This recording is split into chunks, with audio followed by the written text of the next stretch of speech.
Al filo de la semana. Análisis de temas nacionales e internacionales con un enfoque diferente. José María Tojeira, al filo de la semana. De nuevo aquí con ustedes al filo de la semana. Es un gusto acompañarles desde la YSUCA. Vamos a comenzar hablando un poco de economía, porque han salido una serie de noticias importantes, ¿verdad? El Banco Mundial, creo, ha catalogado a El Salvador como país de ingreso mediano alto. Antes estaba en ingreso mediano bajo, ¿no? Ahora ha pasado a mediano alto. Y uno puede decir, pues vamos progresando y ganando. Miren, no es así. El problema en El Salvador ha sido siempre, tanto en el mediano bajo como en el mediano alto, la redistribución de la riqueza que se produce en El Salvador, ¿verdad? Hace poco salía también un informe de Oxfam, que es una organización vinculada a Oxford, esa famosa universidad, que decía que en América Latina y el Caribe, es decir, en nuestra región, el 1% más rico posee el 43% de la riqueza total. Es decir, la riqueza está muy mal distribuida. Si el 1% recibe 43%, y el 99%, 57% nada más, pues imagínense ustedes, ¿verdad? Es decir, el problema no es tener ingreso mediano alto, que está bien tenerlo, porque significa que estamos produciendo. Pero también hay que redistribuir, porque la pobreza sigue existiendo en el país. Salió recientemente los datos de una encuesta de la Gavidia, ¿verdad?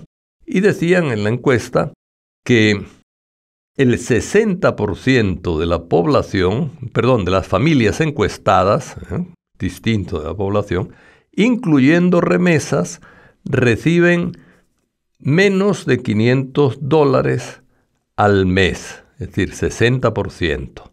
Entonces, menos de $500 al mes, prácticamente están 60% en pobreza o en el límite de la pobreza, ¿verdad? Es decir, muchos en pobreza, otros en el límite de la pobreza.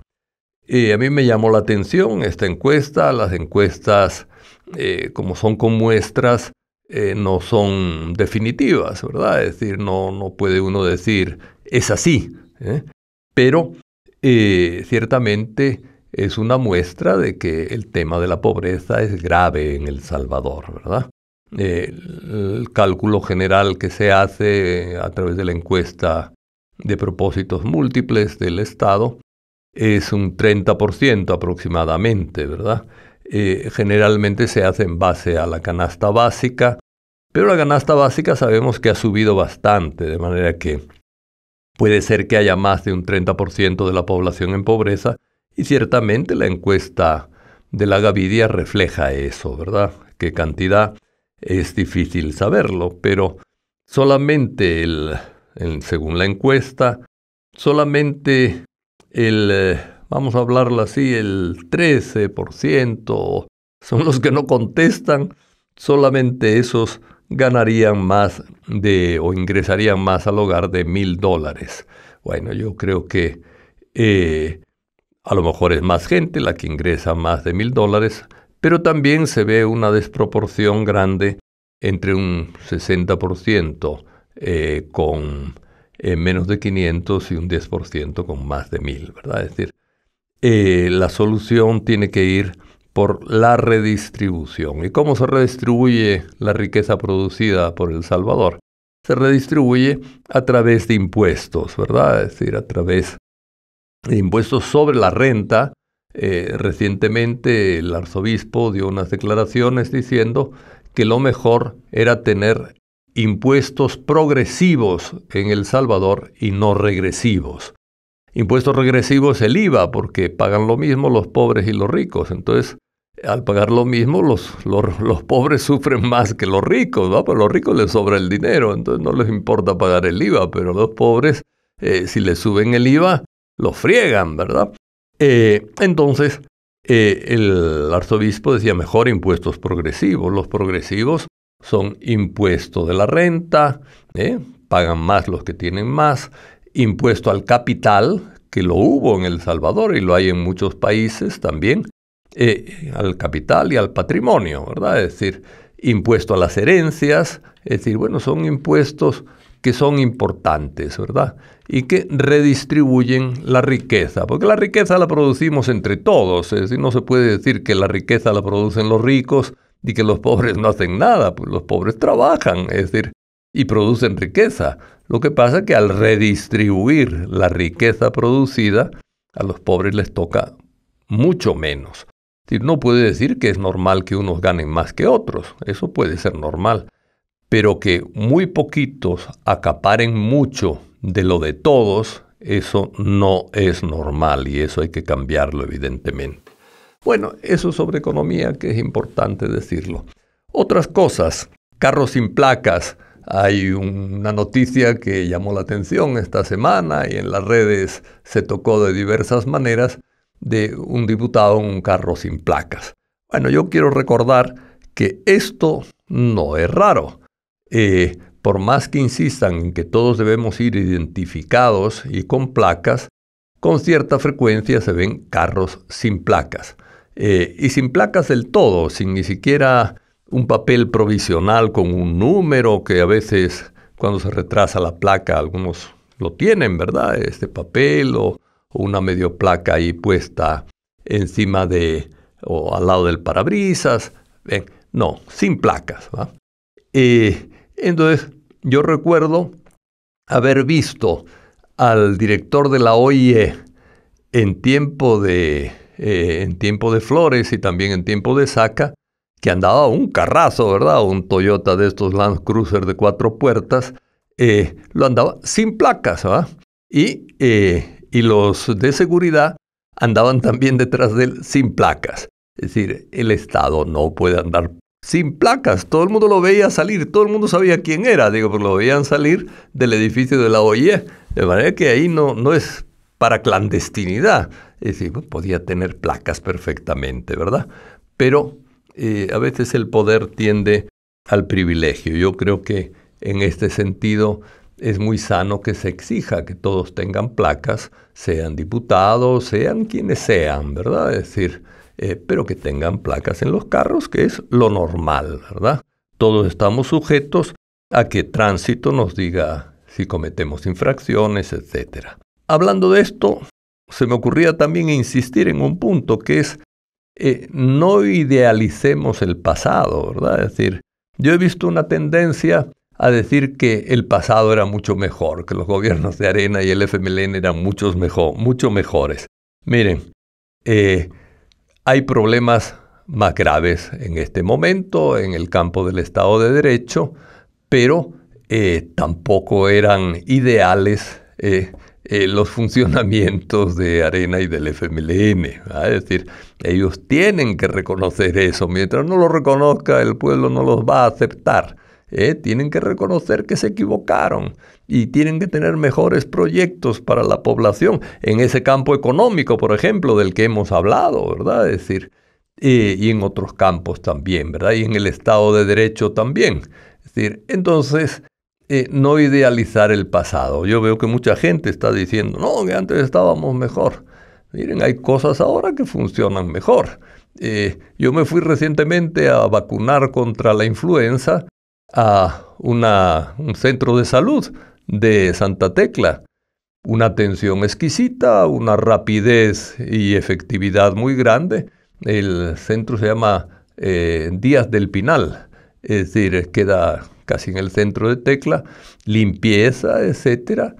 Funciona realmente muy bien, ¿verdad? Es decir, antes entrar en un centro de salud era un relajo, ¿verdad? Es decir, entonces tampoco digamos que el pasado siempre fue mejor, ¿verdad? Es decir, eso es importante. Hagamos la crítica que hay que hacer, ¿verdad? Eso, yo creo que en eso somos inflexibles, ¿verdad? O debemos ser inflexibles, ¿verdad? Hay que hacer crítica para mejorar el país. No es criticar por criticar, sino para mejorar el país. Pero no idealicemos el pasado, porque volver al pasado significaría en el futuro volver al presente otra vez, ¿verdad? Es decir, el resultado de lo que hoy no nos gusta, o lo que hoy no nos gusta es resultado de lo mal que nos gobernaron previamente. Eso tienen que reconocerlo especialmente Arena y el FMLN e incluso la democracia cristiana, que fueron los que gobernaron en los últimos 30, 40 años. Bien, un tema que es interesante es el tema de los agromercados que organiza el Ministerio de Agricultura y Ganadería para ofrecer verduras y legumbres a precios más cómodos y que van a abrir todos los domingos, ¿verdad? Una cosa importante, cuando viví en Honduras hace ya bastantes años, pero vi una experiencia que realmente fue muy, muy interesante. Y era que en las ciudades, especialmente ciudades un poquito grandes, los domingos había una feria del agricultor, así le llamaban, es como estos agromercados, en que los campesinos sencillos, ¿verdad?, se registraban, no tenían que pagar nada, solo registrarse.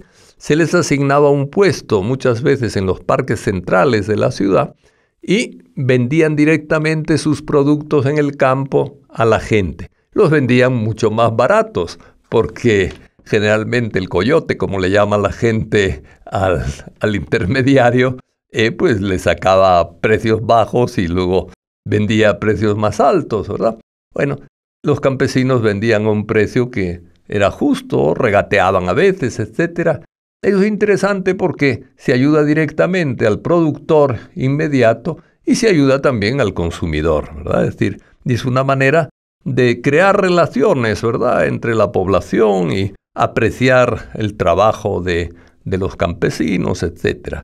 Entonces, los agromercados pueden estar bien y es una solución probablemente temporal, pero lo que es participación de la gente siempre es más interesante. Ojalá se evolucione hacia eso. Damos ideas para mejorar las cosas en el país, ¿verdad? No es crítica de los agromercados, sino propuesta de un tipo de agromercado que sea como feria del agricultor, donde el agricultor pueda vender sus precios directamente, ¿verdad?, sin necesidad de intermediarios o de grandes cadenas de ventas que también le van sacando su plus de ganancia a las cosas, ¿verdad? Otro tema, miren, es el tema del estado de excepción. A mí me da pena repetir demasiado los asuntos y los temas, ¿verdad? Pero es un tema que sí que ofende a mucha gente, ¿verdad? Es cierto que la gente está contenta con los resultados. Hay gente contenta con los resultados del régimen de excepción porque eliminó en cierta manera o redujo mucho la situación de prepotencia y de criminalidad de las maras. Pero ya está causando mucho daño en mucha gente, ¿verdad? Y está creando un tipo de cárcel sumamente difícil, ¿verdad? Es decir, Cristosal, esta agencia o esta ONG de defensa de derechos humanos, decía recientemente que hay unos 60,000 niños y niñas y adolescentes en situación de abandono a causa de las detenciones y de la permanencia exagerada de tiempo de gente inocente dentro de la cárcel y de otra gente que, aun siendo culpable, tiene derecho a una pronta y adecuada justicia, ¿verdad? Y las cosas como que no caminaran en este sistema de enjuiciamientos, etcétera, con una corte muy servil al Ejecutivo, pero muy poco eficaz en el funcionamiento propio de la judicatura. Entonces, a mí sí me gustaría recordar en este contexto una serie de normas que son obligatorias en El Salvador. Salvador firmó la Convención Americana de Derechos Humanos y la Constitución dice que las convenciones están por encima de las normas generales del país, excepto de la Constitución, ¿verdad? De todas las demás normas, los tratados internacionales, una convención de derechos humanos, un tratado internacional, está por encima de la ley ordinaria. Bueno, entonces, ahí se habla del derecho a la integridad personal, ¿verdad? Todo el mundo tiene derecho a que se respete su integridad física, psíquica y moral. Bueno, además, coherente con esto, nadie puede ser sometido a torturas ni a penas o tratos crueles, inhumanos o degradantes. Eso está también en la Constitución salvadoreña. Yo creo, por los datos que vamos recibiendo, que en las cárceles la integridad física, psíquica y moral está muy golpeada, ¿verdad? Es decir, además, se dice que la pena no puede trascender de la persona del delincuente. ¿Y qué es trascender? Ir más allá de la persona del delincuente. Está trascendiendo la pena a las familias y dañando a las familias, ¿verdad? Es decir, cuando se castiga al delincuente, si lo es, ¿verdad? Porque ahí sabemos que hay inocentes también, si se castiga al delincuente, no se puede castigar a la familia, ¿verdad? Y a la familia, si se le impide visitar a su familiar preso, se le está dañando, ¿verdad? Es decir, porque están dañándole en el amor, en el deseo de saber cómo está, en el mantener una relación, aunque sea de comprensión y de ánimo, para pedirle que no vuelva a delinquir. Es decir, más bien la visita familiar es una ayuda a la rehabilitación del preso.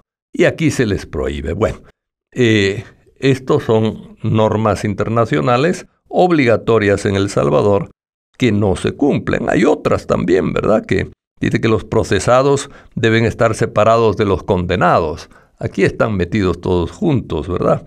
Y que, bueno, las penas privativas de libertad tendrán como finalidad esencial la reforma y readaptación social de los condenados.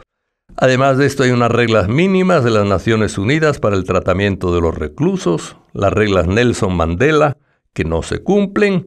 La OEA tiene principios y buenas prácticas sobre la protección de personas privadas de libertad en América, tampoco se cumple, especialmente en el campo de que todos los reclusos están autorizados a comunicarse periódicamente bajo la debida vigilancia con sus familiares y amigos.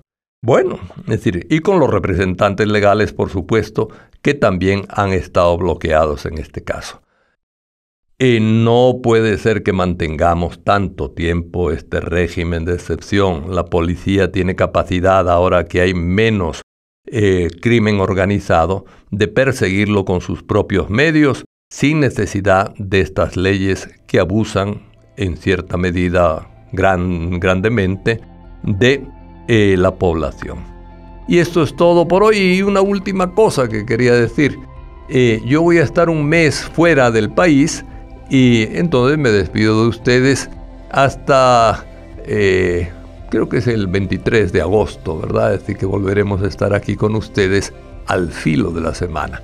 Son unas vacaciones y también ustedes se van a tomar durante este tiempo de las fiestas agostinas. Pues que tengan unas excelentes fiestas agostinas, que el tiempo no nos dañe mucho y que disfruten la vida, el tiempo y la esperanza. Al filo de la semana. Análisis de temas nacionales e internacionales con un enfoque diferente. José María Tojeira, al filo de la semana.